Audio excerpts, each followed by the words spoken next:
I didn't know that it'd be so hard, yeah, for me to relax, finding my purpose. I don't know what makes me happy, don't know what makes me sad. I sit around and ponder emotions in my head. I give up, no matter what I do, not enough. I try so hard to stop, I give in to every single bad temptation. And I just wanna feel like a good person, a good person. When I wake every single morning now, I give up.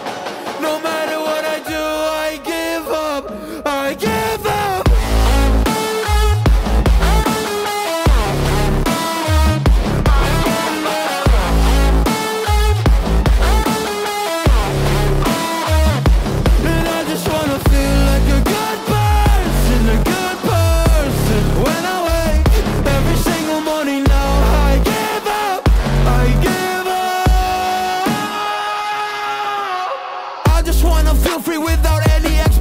So many people think they know me, but they only know my music. And there's so much opportunity, so hard to make the most of it. When you feel so depressed and your bed whispers just to stay in it, I think I've had enough of it. I know that I'm not gonna win, surrendering. Sa mga nag-aabang dyan ng bagong modelo ng Rusi Delta 125, finally dumating na nga dito sa Rusi Panabo. At syempre hindi natin papalagpasin na hindi ito mabigyan ng silip. Kaya naman in this video guys, alamin natin yung kanyang specs, features, at syempre yung kanyang updated price. Kaya naman tara, samahan yung ikutan tong motor na to. Let's go!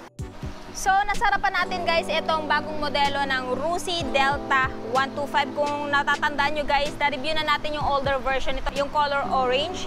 And sabi nila, bago daw itong modelo, kaya naman atin itong bibigyan silip. So, dito tayo guys sa kanyang overall looks. So, pagdating sa itsura niya guys, yung pinagkaiba nito doon sa nakaraang version is of course yung kanyang decals. Mas modern na yung decals niya ngayon kumpara dati. And meron siyang color combination na black, yellow, white, at saka meron din siyang orange dito banda sa may Rusi. Dito sa front look niya guys, ayan, may sticker siya na Euro 3. So, napakaganda niyan guys. It's because malinis na po yung buga ng kanyang tambucho, no? Napaka-environment friendly na. So, siya po ay Euro 3 compliant na. So, meaning, pag bumuga to ng usok, napaka-friendly na po sa environment. At the same time, meron siyang R na logo dito, which is yung kanyang brand. And meron din po siyang mga decals dito, which is faded yellow. Tapos, ito may mga line na puti. Ayan. At saka, black, white color dito. Same din sa kabila. Pagdating naman sa fender niya guys, ginaya yung kulay ng decals niya, which is parang faded yellow, ano. So dito may decals din, ayan, tapos may Rusi sticker dito, may decals din dito, no. So napaka eye-catchy niya guys. Actually, pag halimbawa dinaan mo to sa kalsada, mapapalingon yung nakasubayan mo kasi nga napaka-attractive nung kanyang itsura at saka nung kanyang kulay. Plus, ito guys ay naka-LED na po yung kanyang turn signal. Ayan, naka-LED na. Yung kanyang headlight is bulb type pa rin. Pero kahit ganun pa man, napakalakas pa rin naman ang bugan nito during your night ride. Suspension, ginamit telescopic with rubber boots. So, advantage na may rubber boots siya guys para hindi madaling matama ng mga bato-bato yung telescopic niya. No? Ayan. Tapos, pagdating naman sa gulong, sa mags, bago din. Binago na po yung mags niya kasi dati napakasimple lang po ng design. Pero ngayon, talagang napaka-premium na po ng itsura niya sa personal. Ayan. So, dalawa yung kulay niya guys. Matte black at saka para siyang silver. Ayan o. Tapos ang ganda po ng design. Yung braking system na ginamit sa front is single disc with dual path piston brake caliper. So, makakaasa kang napakaganda na po ng braking system niya sa front. At meron din po siyang front tire size guys na 2.50 by 17. Ayan. So, this one guys, sa mga nagtatanong tubeless na ba? Well, this one guys is tube type pa rin. No? Meron pa po siyang interior. Tapos, yung pangalan ng kanyang tire is Sion NJ-KKK. Ayan, yun yung nakalagay dito sa tire niya. Pagdating dito, sa kanyang gilid, may decals pa rin naman siya guys. Ayan, napaka-ganda. Ayan, may lining na yellow, may pangalan na Rusi dito. Ayan, decals din to. And meron na din siyang undercowl, pag-protekta to sa bato para hindi madaling matamaan yung engine niya. And sa mga nagtatanong, carb type pa rin po siya. Ayan o. Yan yung carb niya. Tapos, meron din siyang patay ng fuel dito. Ayun, off at saka on. No? So, kung gusto mo mag-fuel reserve, off mo lang. Tapos, gusto mong i-on, ayan yung pihitan niya. Tapos, pagdating sa kanyang undercowl, guys, napakaganda ng forma. Ayan, napaka-astig. Naka-matte din. Tapos, may mga angulo dito na naka-rough. Ayan. Iba yung design dito, iba din yung design dito. Tapos, dito tayo, guys, sa side. Ayan, ito yung side niya, guys. May decals dito na Delta 125, which is yung kanyang displacement. And pagdating dito, naka-decals din. Sa seat naman, medyo generous na. Ayan. Naka-rough na din. So, kahit anong pantalon mo dito, hindi nadulasin. May pride ownership pa rin siya. May R, which is logo na Rusi. Maging dito. No? Tapos, dito tayo guys sa kanyang mga buttons or switches sa handlebar. May patayan ng ilaw. Ayan. Tapos yung high beam, low beam niya, dito. Turn signal switch, off. Yung kanyang horn, ayan, choke. Kapag nalamigan to at ayaw umandar, ito yung gamit ng choke. Dito sa kabila, sa right side, electric start. At meron pa rin po siyang, ayan, kick start. Pagdating sa dashboard, sad to say, hindi natin ma-open to kasi saka lang daw po nila ina-activate once ma-purchase na. Pero napakaganda guys kasi naka-fully digital na siya. No? So lahat ng information ni Rusi Delta nandito na. Tapos, yung susi niya, mechanical key pa rin. Pag binili nyo to, dalawang susi ang mapapa sa inyo. Meron pa kayong spare na isa. Pagdating naman sa lever, ayan guys, matte black. No? Tapos dito, may abang na din para paglagayan ng bag mo. Kung ayaw mong suotin yung bag mo, pwede mong ilagay dito. Kailangan mo na magpa-change oil guys sa unang 500 kilometers. Then, ang second is every 1,000 kilometers na. So, may nakalagay na dito na information. So, hindi na kayo mako-confuse kung kailan kayo magpapa-change oil. Ayan. And, etong si Delta 125, guys, meron siyang U-box. So, tingnan natin gano'ng kalaki yung U-box capacity niya, no? Tanan! Ayan yung U-box, guys. Medyo malawak na din yung U-box niya.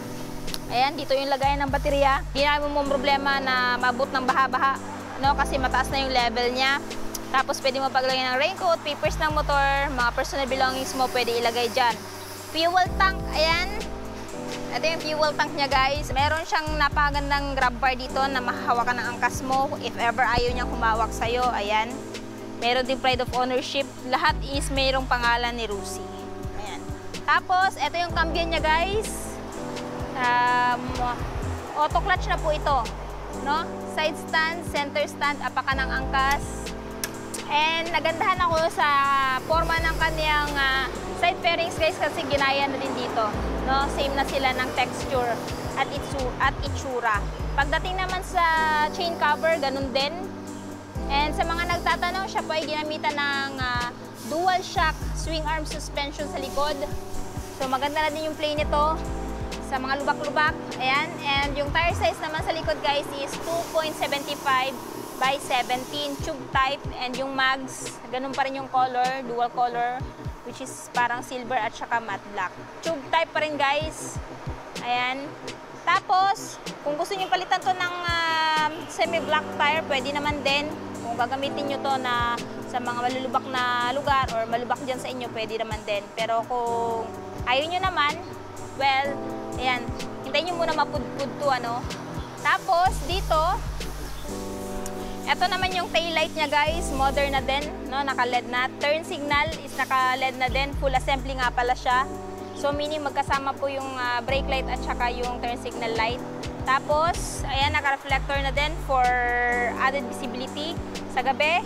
Tapos may nakalagay dito na warning. Pagdating naman dito, ito yung tambucho niya na naka-Euro 3 compliant.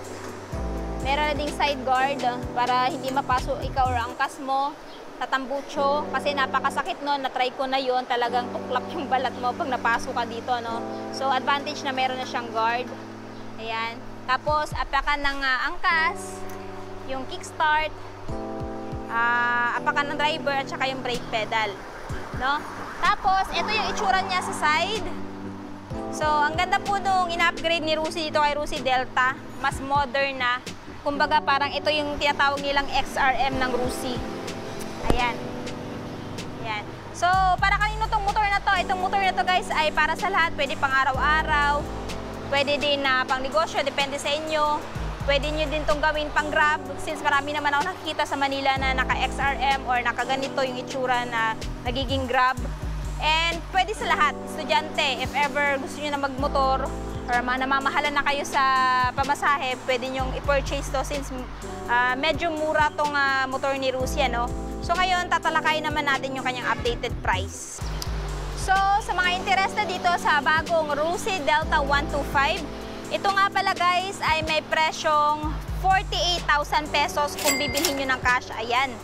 Tapos, balita ko guys, naka-promo to, so zero down payment siya. Pero kung hindi siya naka-promo, meron siyang down payment na 3,000. Pero nga, naka-promo nga siya, so straight monthly siya ng from 2,090, yung monthly niya, nilesan pa na 300, magiging 1,790 sa 3 years. Anyway, ito nga pala ay available dito sa Rusi, Panabo City, sa may Salvacion.